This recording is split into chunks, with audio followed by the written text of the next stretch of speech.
Thank you very much. Is my mic on? I hope it is on. Well, you can hear my voice anyway because it's all pumped up.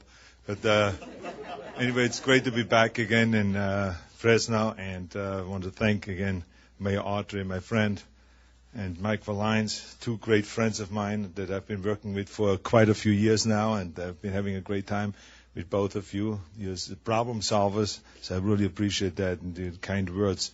I also want to thank Senator Dean Flores for being here today, and of course Mayor Trinidad Rodriguez, who has been terrific and is hosting this event, and all the other local leaders that are here, and Assemblyman Juan Rambler is there right now. I want to thank you also for being here today, because you're also a man that wants to solve our budget problem, and so it's great to have you here. Also, and I want to thank the rest of the local leaders that are here today. And people always ask me, why am I coming so many times to Sacramento? And I said, well, because that's where the capital is and the job is. And I said, well, but why are you going so many times to Fresno? And they said, well, because it's like, a place that has been neglected for so many years, for so many decades, that I'm trying to make up now the amount of times that actually previous governors have missed coming here in this area. So this is why I have to come many, many more times. And no matter what the issue is, I will be coming back here. And I think that we have a great partnership going now between Sacramento and Fresno and the Valley. And I think that this has worked out really well. And everything that's going on in the state is also going on right out in Fresno. And if there's a budget crisis, the budget problem also has an effect on Fresno and Fresno schools and law enforcement, the courts, and, health programs and so on. So that's why I think it's important to always come here first, and then we cover the rest of the state. So that's what we're doing. But anyway, today we're talking about the budget, and I think that you hit the nail on the head, Mayor, when you talked about, that no one wants to do the work. What it takes in order to really solve the problem. As a matter of fact, someone once said that balancing a budget is like going to heaven. Everyone wants to do it, but no one wants to do the work that it takes to get there. So I think this is a really accurate statement, because the fact of the matter is that we are in a serious problem this year, and this is not the first time. It has happened many times before in California, so it's nothing new. And it's not the only state that has had this problem. Other states, as a matter of fact, more than half of the other states in the United States have the same problem. And, of course, cities, we now see, and local government have the same problems. But why do we have the problem in the first place? We all know that it's going to happen. When you look back in history, you see that there have been budget problems. You know that there's ups in the economy and there's downs in the economy, that there's ups in revenues and there's downs in revenues. All of those things we know have happened and will happen again and again and again. As a matter of fact, I've been here now for almost 40 years in America. In these 40 years, I've seen it myself 5 times happening, the ups and the downs. And every single time everyone kind of gets caught with their pants down in a way. They're shocked. What should we do now? And the first thing people do is they have the easy way out. They talk about, well, we're short on revenues, we should raise taxes. Well, where would we end up eventually with our tax base if every single time we have a problem with our budget and we're short on revenues, we go and raise taxes? Eventually we will be at 100%. So that's not the answer. As a matter of fact, in order to cure the problem that we really have, you've got to do a structural adjustment. That's what we really need. Because in anything else, we always kind of think about how can we protect ourselves. If you see an intersection and you see the accidents are happening all the time, you build the traffic lights to protect the people. When you see a car rolling over and people get killed, you say, well, let's build this car stronger so that it can roll over and doesn't kill everyone in the car. So there's certain things we do to protect ourselves. But interesting enough, with the budget, no one does that. Every single time we have the same problem, which is that when we have a surge in revenues, we spend all of the money. And we commit these programs to get and promise everyone that you're going to get that same amount of money and more in the next year and the next year and the next year. We can promise you that. But then when all of a sudden there's an economic slowdown, then all of a sudden everyone is standing there and says, oh my God, now we have to make cuts. But in reality, we never really need to make cuts. If we go and look back and say, okay, we have a 5% increase in economic activities and in revenues every year over the last 10 years, an average of 5%, why don't we go and create that line and always just go and increase our spending by 5% and our revenues will increase by 5%. And if one year the revenues come in 13% more, then let us go and put the rest of that money between 5 and 13% away into a rainy day fund. So that when one day when there's no increase in revenues, like this year we have only a 1% increase instead of the 6% increase, we can take that money from the rainy day fund and now supplement the shortage of revenues. And now we can continue spending the 5% right now. We should be continue spending 5% more on education rather than cutting 10% across the board so we can make ends meet. Now, do I want to go and cut programs? No. I love to give programs more money. No matter what the program is, there's so many great programs that we have in California. I happen to believe that they deserve more money. But we cannot give them more money because we have only $96 billion in revenues coming in. We cannot promise the people more than we have. You cannot do business this way. No family can live like that you spend more money than you have. We have $96 billion this year. We're supposed to have 102. As Dean knows, we're supposed to have 102. This is what the projections are. Our budget director told us we were going to have 102. And what do we have? 96. Because we came in short because no one foresaw last year that the economy is going to go down. No one on a federal level, as you could see with Bear Stearns, is getting bought out, for $2 a share instead of the $200 a share just 2 weeks ago. So no one has foreseen this situation, that our housing market will go down, our subprime mortgage crisis will happen. All of those things are unforeseen. No one knew. So therefore, we are $6 billion short of revenues this year alone. Next year, there will be, if we don't do anything about it, we will have a deficit of $14.5, $15 billion of deficit. But it's all not just because of the economy. The economy, yes, is a problem. But we should be ready for those downturns. That is the point that I'm making. And this is why I brought here those charts. You can see on those charts here very clearly that our revenues and our spending has no relationship with each other. Which we should. Both of those lines should be together. Here you have our spending taking off, even though our revenues are not there. The green lines are the revenues, the yellow lines are the spending. It just takes off, and all of this time here, we are spending billions of dollars more. So guess what they did during those years? They took the money and they stole it from everywhere. From local government, they grabbed money. Then they grabbed money from transportation. Then they grabbed money from pension funds. They grabbed money everywhere because they couldn't raise the taxes. The Republicans wouldn't agree to raise taxes, and the Democrats wouldn't agree to cut the spending. So they were locked in.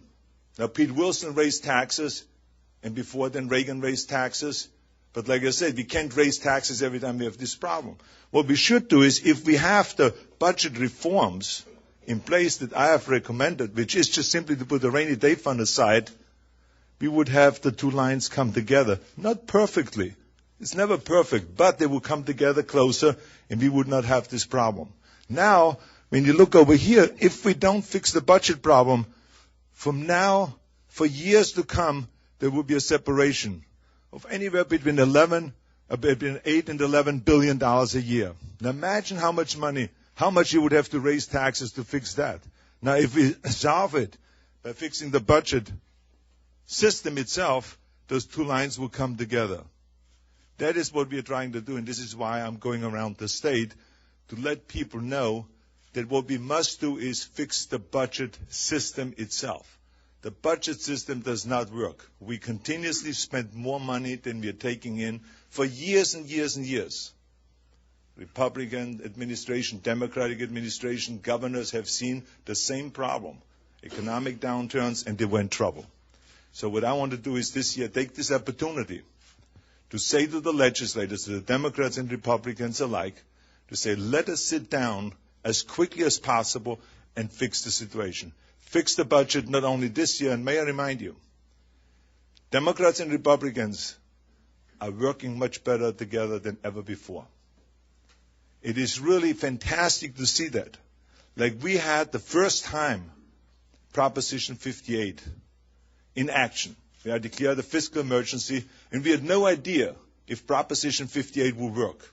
Because it's the first time we have used Proposition 58, which means when the governor calls a fiscal emergency, that within 45 days the legislators have to get together and make those mid-year cuts. And they came in a week early and made the mid-year cuts. So that was to save the day for this year. But the next fiscal year has to be addressed right away. And I think that the faster they address it, the better it is. Why? Normally, when we negotiate the budget, we wait until July. Kind of June, it starts boiling, and then by July 1, finally we have a budget. If things go a little south, it could take another month. And if things really go south and we can't agree on anything, then it takes another month. We don't want to go there this year, and I'll tell you why.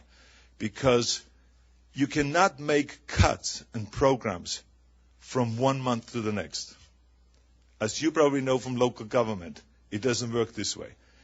Mike Genest, our budget director, who is sitting right here, can tell you the difficulty that it takes in order to make cuts. We should have cut this fiscal year $5 billion, but we couldn't because it takes a month to make those cuts. When you make cuts in healthcare, you have laws and federal laws that are standing in your way. If you want to cut, let's say, prison, and you want to go and lay off prison guards, it takes you 9 months to lay off prison guards. So there's obstacles left in education. You've already committed the money. They've already hired the teachers and the administrators and all this. Right now, we are appropriating education by $1 billion because we couldn't take the $1 billion away from education. They already hired the teachers. You cannot lay off teachers in the middle of the year. So those are the difficulties that we face if you want to make mid-year cuts. So that's why it is important for the legislators to get as quickly as possible to the table and to negotiate, because we want to have an agreement on a budget earlier than July 1, so that we can start making the cuts for the next fiscal year. So this is why it is very important. And so but I have absolute faith that Democrats and Republicans again will get together and will make the right decisions for the state. Because, like I said, there's a much better working relationship there. So I just wanted to present you those challenges that we have ahead of us. They are wonderful challenges, and the reason why I think the legislators will be able to do it is because I tell you one thing, that I'm proud of my team at the Capitol, of both parties. And I'll tell you why. If you look back since I've come into office, what they've accomplished. I mean, workers' compensation alone brings $24 billion back to the people of California, to businesses. That reform alone, that's huge accomplishment. I mean, then to rescind the car tax, give it back to the people, it's $20 billion more. So we've given back $45 billion to the people of California this last 4 years. Then to go and do what was the magic for the state of California, the infrastructure, the strategic growth plan, for the first time in 4 decades, for the state, for the legislators to get together, both parties, and to come to an agreement to rebuild California, to invest in California's future. That's huge. No other state is doing that. We're the only state, and now finally other states are saying, well, why is the federal government not doing it? And now we are rallying out there, and we're inspiring the federal government to also start rebuilding the infrastructure all over the country. So we have done such great work, and raising the minimum wage is another one. So there was all kinds of great things, and rolling back the greenhouse gas emissions, making a commitment on the Prop 32 to roll back the greenhouse gas emissions to the 1990 level, and then an additional 85% by the year 2050. We became the model for the rest of the world on fighting global warming.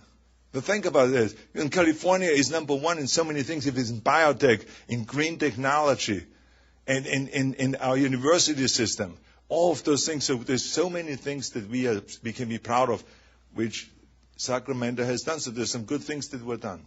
So I just want to say thank you to all of you for listening, and I want to open it up now to questions.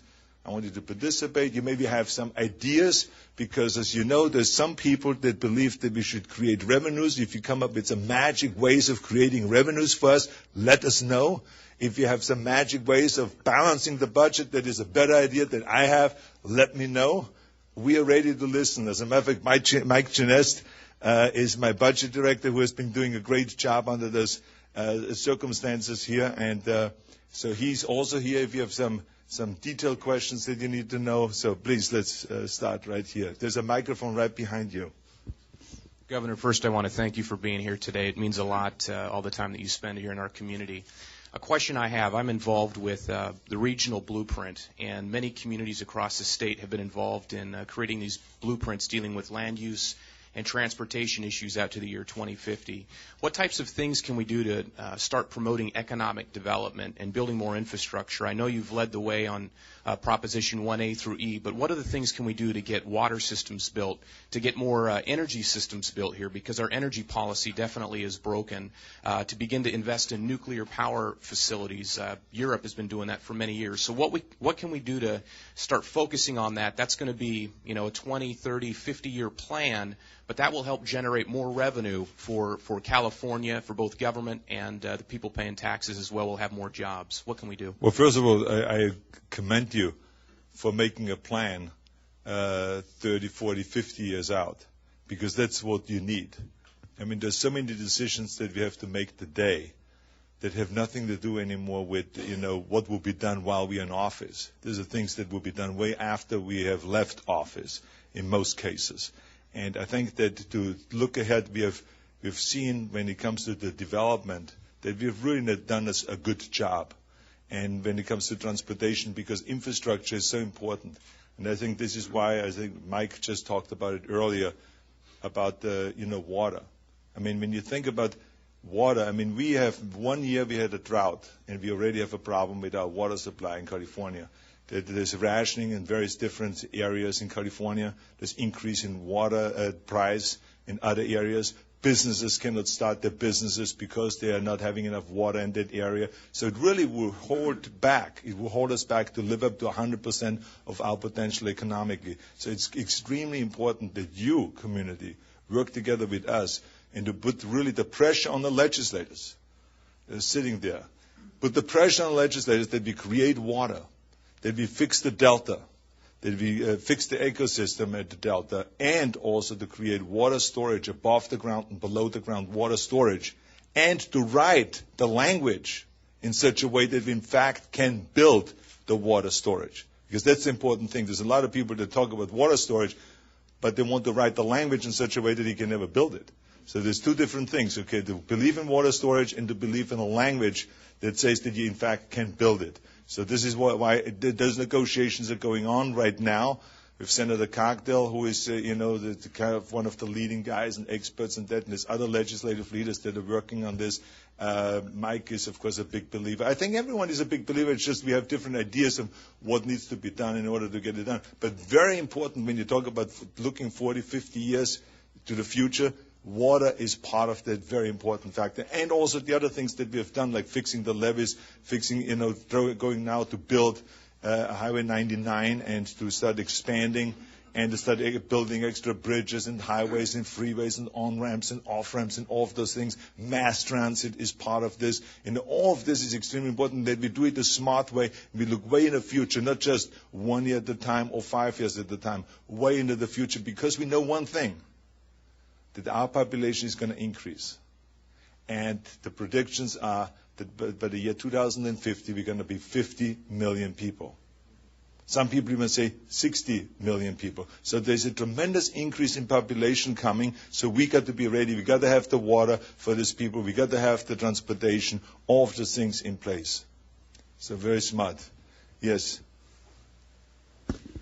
Governor, could you explain to me what budget reform means? I know, does that mean spending less, cutting programs? And it sounds to me like you want to keep all the programs going, and I commend you for that. But what exactly does budget reform mean? Budget reform means that we put a system in place that when we have a spike in revenues, let's say as we have had just 2 years ago, 13% increase in revenues, that we only spend 5% out of the 13% and the rest of the money we put in a rainy day fund. Or like they had in the late 90s, 1999, they had a spike in revenues of 23%, and they spent all of that money, committed it all. And I'm not saying the bad ideas, no bad programs. I'm just saying it shouldn't have happened. Because right after that, the next year, the revenues went down. And all of a sudden, they didn't have the money for this kind of a decline. And so then they started having to talk about cutting education, cutting healthcare, cutting law enforcement, cutting prisons, cut. There is no reason when they do promise 1 year the people this great increase in revenues and the next year you take a dive. Why take people? Why take vulnerable citizens? Why take teachers and school children on this kind of a roller coaster ride where they have to hold on for dear life? There's no reason for it because we see, as you can see here, the revenues are always increasing. So it's not like they're going down. On an average over a period of 10 years, they're increasing by at least 5%. Isn't that correct, Mike? 5.4% on average over the last 10 years. So there's no reason for us to ever decrease or cut any program. No reason at all. What makes it a reason why we have to make cuts is because 1 year we do an increase of 10 and 15%, and the next year we have done nothing. We have to then cut. So this is a roller coaster ride. So budget reform means let's get rid of these ups and downs and making cuts and punishing people. And let's get rid of this whole thing about that we have to always ask for more taxes because the people didn't create this problem. Sacramento created this problem. So why go and punish the people? If you want to punish anyone, punish Sacramento. That is the point I'm making. That's budget reform, not to have to go back to the people and punish them, or like some people, with wanting to tax a certain industry like oil and stuff like that. The oil company didn't create this problem. Sacramento created the problem. So why to go after one company when you then know that means punishing again a whole bunch of entities? When you increase the taxes on the oil company, what does that do? Oil companies are not owned by one person. They're owned by shareholders. Average people in California own the shares. So now you're taking money away from the shareholders. Now when they pay the taxes, now it's less revenues coming into our revenues in our state. So you're punishing everybody. Pensions are investing in oil companies. So now you're taking less money, you're taking money away from the pensions that are supposed to be protecting the workers. So all of this stuff is happening. Why are we doing that? Why are we punishing other people when in fact it's Sacramento that has not come up with a budget system that is coherent? There are some states that have a budget system that don't have this problem. That's what we want to do. That's budget reform. Very many spikes, and as a matter of fact, the hugest spike like we just saw in 1999, and 23% spike. And it was all gone. The money was spent. They increased the base on education, increased the base on all of the things, and then it's hard to lower it again. So we have to kind of average it out. That's what budget reform is, averaging it out and have an increase of 5%. Now, everyone has a different idea on how to solve the problem. That's my way, and this is why I'm looking forward to the legislators to come to me and say, Governor, great beginning, but here's another idea. I'm waiting for that, because this is a capital, not where one person makes the decision. I always say that all the ideas are on the table. Everything is on the table. All the ideas. I never say no to anything because, then when we sit down, we will work it out where we can combine maybe the budget reforms with solving the budget, all of those kind of things together. I have faith that we can do it. That's the bottom line. Yes? How will this budget affect our transportation funds? We're in the Council of City Governments building right now. Well, you're protected. You can see that we've rented the bottom to a casino. That's how desperate we are. Well, maybe it's a wise decision, maybe not. I'll leave that decision up to you. But I can tell you one thing, that one of the things that we did was we passed Proposition 42. The reason why Proposition 42 was passed is so we cannot steal money from transportation. Because that was another thing that was done in the past. And it was an absolute no-no. Because all of a sudden, again, you take transportation on a roller coaster ride. 1 year we say we want to go and build this extra lane on this highway, and we want to build this 15 on-ramps and off-ramps. And the next year you say, hold it in the middle of construction. Hold it. You know how much money that costs the state when you stop construction in the middle? And then you have to get it jump-started again? Huge amounts of money. So there's so many times we spend, when we go on this roller coaster ride, so much extra money. Now let me just tell you briefly because you talk about the other effect it has on the rating. I mean, when you think about the rating of our state, you know, there's some states that have a AAA rating. We have an A rating. It is a really, I would say, a better rating than we had when I came into office, because they were one of the worst ratings in the world. I mean, African nations had better ratings than we had. But now we've improved it 3 times the ratings, but we're still not there. And you know what will happen if we don't get our budget system in order? Our rating would decrease again. Our credit rating will go downhill again, and that will cost us hundreds of millions of dollars extra. This is why it is very important for us to get our act together with our budget system and with our budget so that our credit rating stays up and gets even improves. Yes, please. I also want to thank you for being part of Fresno and continue your support here in the Valley. Thank you. You've been very great with us. And my question is regarding the 10% cut all across the board and dealing with the gang problems we're seeing here in the Valley. You were an advocate when you came to Fresno and announced your gang coordinator from your cabinet level. You just recently announced your volunteer on the cabinet side. And now to hear that many of us received the GRIP program of monies, but then now hearing that some of the other monies that we've always had before might be stripped away, I think that's going to really hinder us. Many cities like Sanger, Selma, Reedley already did the sales tax, which we probably didn't want to do, but because we're combating a problem that we can no longer see fit for our valley to really hold us hostage. And Sacramento has done really well by giving us money to fight these problems. And even the after-schools programs that you, before you were governor, fighting for. I'm just going to ask, candidly, can we not even try to take those money away? I believe if that happens, apparently Sanger, we lose $100,000 in the COPS program. The money that we're going to be creating through our tax base that we just approved, it's only going to put another Band-Aid on something that we desperately don't need. We need to solve the problem, and I don't believe that taking the money away for a short time is going to solve our problem. I understand your dilemma. I do agree what we got to do. But I still feel that because the crisis here as a gang issue and what you're doing to us in the previous couple of years has been great, I'm hoping that doesn't go away. Well, first of all, you're very gentle with your approach. I will put it a little bit rougher. It is horrible. It is terrible to take money away from an anti-gang program. And it is terrible to take money away from education. And it is terrible to take money away from law enforcement. And it's terrible to take money away from prisons and from health care, all of those things. But you can't give people more money than you have. We have $96 billion coming in. We're supposed to have $102 billion coming in, but only 96 come in. So therefore, I have to make the cuts, because I cannot promise people more than we have. That has been done in the past. But then they have stolen money from everywhere. They've grabbed it from local government, from transportation, and from pensions, from everything. I will not do that.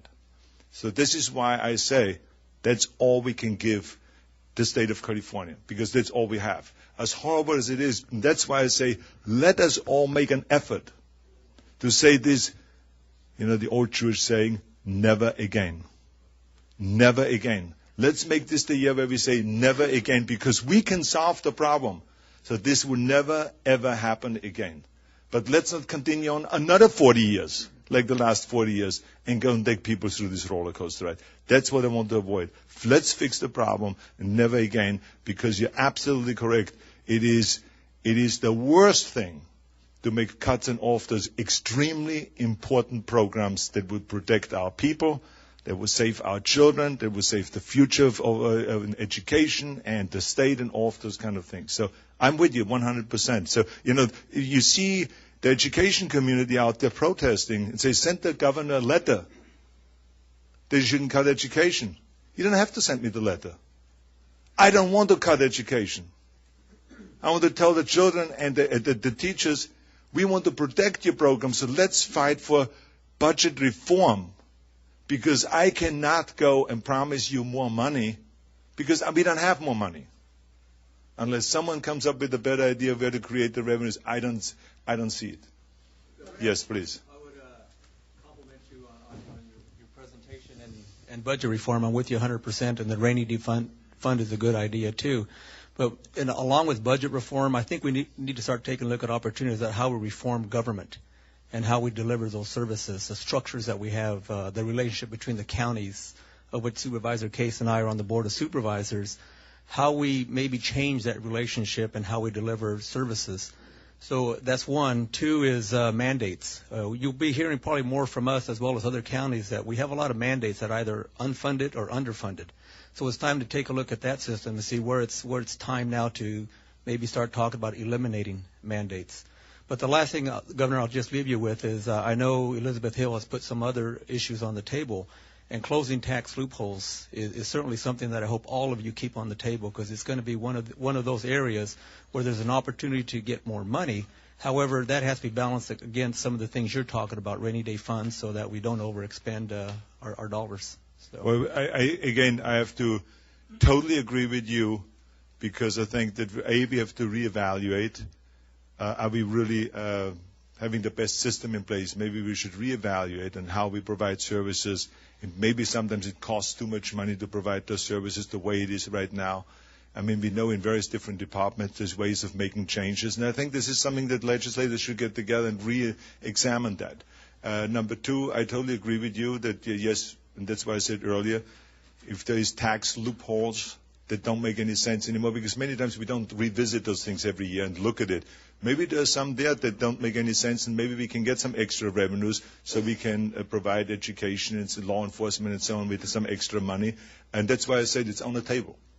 It's on the table. Let's analyze it. Let's look at all of those different ideas. I totally agree. One has to look at the whole in a very overall approach in order to really fix this whole system altogether. Governor, Yes. I'd like to ask you, first of all, I'd like to thank you for coming to Fresno. I want to thank you for being here with us in Fresno. Governor, we always appreciate your visits. And I also want to thank you for being a champion on water. You know, the valley here really, really concerned. I understand that Speaker Bass will be here in Fresno this Wednesday visiting with us. And what is that we have to do, Governor, to convince the legislatures that this is the number one priority for California? It's not about the valley, it's California, it's jobs, it's the economic of our states. And we really appreciate you being a champion. Of course, Mr. Arambula and Mr. Flores and Mr. Balines and all of them that being there with us. You know, we deeply appreciate all the help that all the legislators have given us, but I'm afraid that it might fall on deaf ears and we get nothing. And then what do we do with the future for our children and our great-grandchildren and the future of California? First of all, I like the way you pronounce California. You and I, we're the only ones that really know how to pronounce California. So that's number one. That's number one. Number two, I think in Sacramento the way it works is you get things done if there's an emergency. Like, for instance, with the levees. People have talked about it for years that we need to fix the levees. But no one really paid attention to it, including the people of California. No one paid attention to it because some people said levees. Wait a minute, are we talking about fixing Holland or something like that? We don't have any levees. But they didn't even know we had levees. Only when Katrina happened, and we found out that our levees are in worse shape than in New Orleans, people started paying attention to it. And in no time, the legislators then approved $4.1 billion in bond money and $500 million from general funds. So, I mean, that was a quick action. As soon as, everyone woke up, the people in California, everyone woke up, and then, everyone felt like if you put this on a ballot, it can be approved, and it did get approved. And so I think that is a perfect example with it. Also, the other way is the squeaky wheels get the grease. So the more noise you make, and I've told the water community this over and over, that if you want water, you have to make more noise. Because it's all according to how much noise you make and how much you bang on those doors in Sacramento and how much you let your voice be heard. So for them, because for the legislators, there is 100 different issues out there that are important. Everyone is screaming, we need more money for gang violence. We need more money to take our communities back. We need more money for education. We need more of this. We need more of that. This has to be fixed. That has to be fixed. So there's all of these things going on in the Capitol. So there's only so much you can do in 1 year. So they're going to go and pay more attention sometimes to the things that make the most noise. And I think that any one of the legislators can tell you that. So that's the way. So you guys have to be more out there and make more noise. You want to add anything, Mike, to that discussion about what did they need to do? I think the mayor and the group have been doing a great job. We just got to get. But not good enough yet. Well, they got to keep. They have to do more. Karen Bass to commit on Wednesday. Let's do that. Okay, good. Dean, do you want to add anything? What they need to do in order to get water? Build a peripheral canal. And I want to say that the group has done a good job. Thank you, Governor. The group has done a very good job, Victor. You all have done a good job. But I think the issue really will come to a head this year with the smelt, with trout season. And let me just add one thing to the governor, if you will, his paradigm. Really, I've worked around Sacramento since '87, and so I can tell you that things in Sacramento only happen for two reasons. One is crisis, and the other is bad press. And when those two come together, things happen real fast.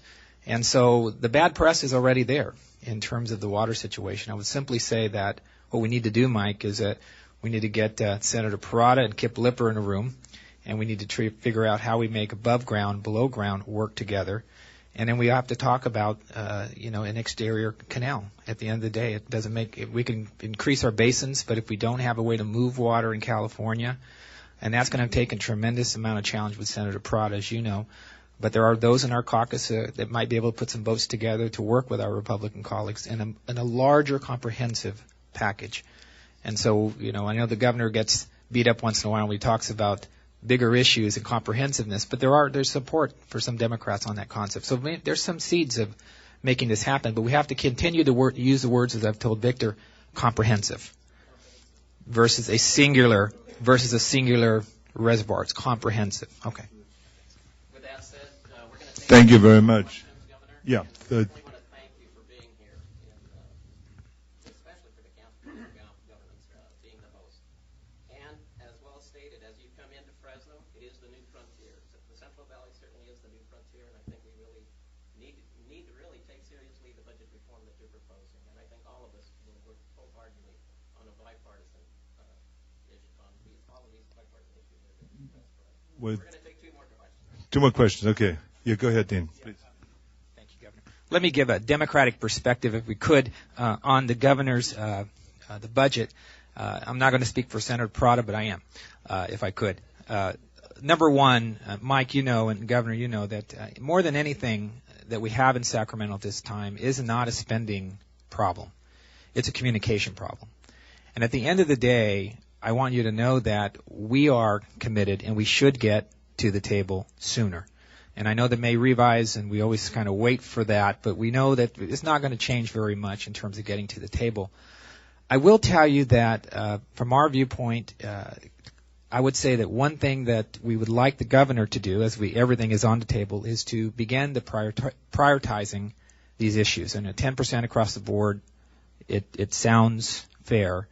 But I think from our perspective, Governor, I think the thing that will drive this year's budget crisis more than teacher layoffs will be class size reduction. I have not yet met anyone in my district that wants to see class size reductions occur.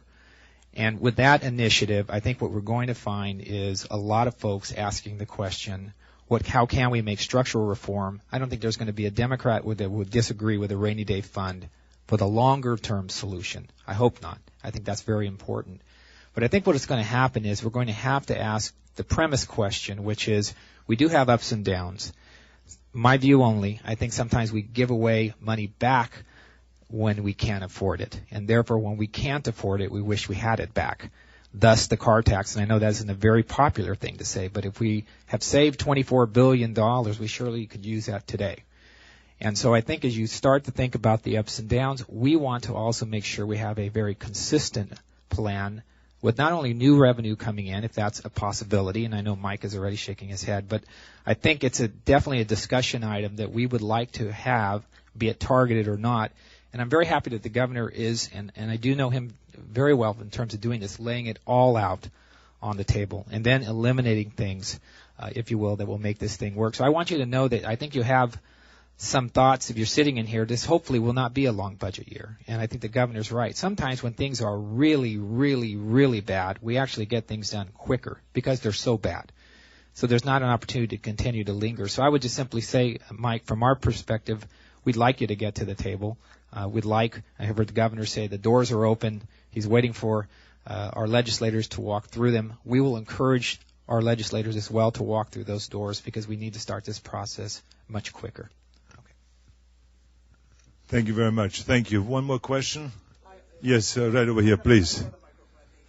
He has it right there. He has it right there. From a very small city's perspective, Governor, the COPS grant that I'm going to follow up on what Mike had brought up, COPS grant, $100,000 going away from every city might not mean as much to the bigger city with a bigger budget. For a very small city with a budget general fund only but little less than $1 million, that's half of our law enforcement budget, and that's going to disproportionately impact the smaller city like mine. I think if you could think of some mechanism to compensate for that factor. Thank you very much. Thank you. Okay, well, let me just say thank you very much, Mayor Audrey, for having us here. Yeah, hold on just a second. Here, take the mic.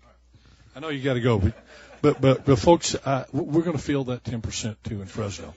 And as you know, we don't do a job here. It affects the rest of you all. But I think the governor is right on to do the 10% cut across the board because heretofore we have not faced that head on, and it's pitted one against the other. Police against education. Education against health care deliveries. This is tough, folks. But if you leave that crack in the door for politics to lead the way rather than solutions, we're going to be at each other's throats. We've been down that road before. I fully support your 10% cut across. We did it in Fresno. It was painful. But we're now here. We had no reserve when we took over. Now we got a $20 million reserve. We got all our bills paid. But you should have heard the outcry. Wow, you can't do the same deal. But 10% you can find in there to make this thing work. And I think that's going to force the decision-making as we all share in it. You can't pick one child over another. We're a family. No one family member it's tough times on all. And I think that is the one factor that is driving this process is your commitment to stay with that 10% cut across the board. Now, I know this is my colleagues. I love them. We'll work together on that. But when you open that door and say that my gang task force here in Fresno is more important than a class size in Gardenia, we're all in Team California, all one family. We lose the battle again, I believe. We turn against each other. So thank you for this time. I know we're running late, but I believe that one fact that you did it fairly across the board and you're willing to stick with it. When you come together, Dean, and you put everything on the table and you get a budget reform, then maybe we can talk about how do we mitigate, how do we put a little more medicine here, a little over here, a little over there. But that's going to have to come after this is fixed, or we're going to be right back where we started. Thank you for the time. I know we went over. It makes no difference when we go over time. We have time, but we need more money. That's what we need. So thank you. Yeah, exactly. Now we know which treasury to rate. But anyway, thank you very much for participating. We really appreciate it. And this is what I'm doing up and down the state to talk about the budget so people understand what the complexities are and the difficulties and the challenges are. And my belief is that we can do it. And it will be done this year. I believe what Dean said, and I believe what Mike said, that we can do it. So thank you very much, all of you. Thank you.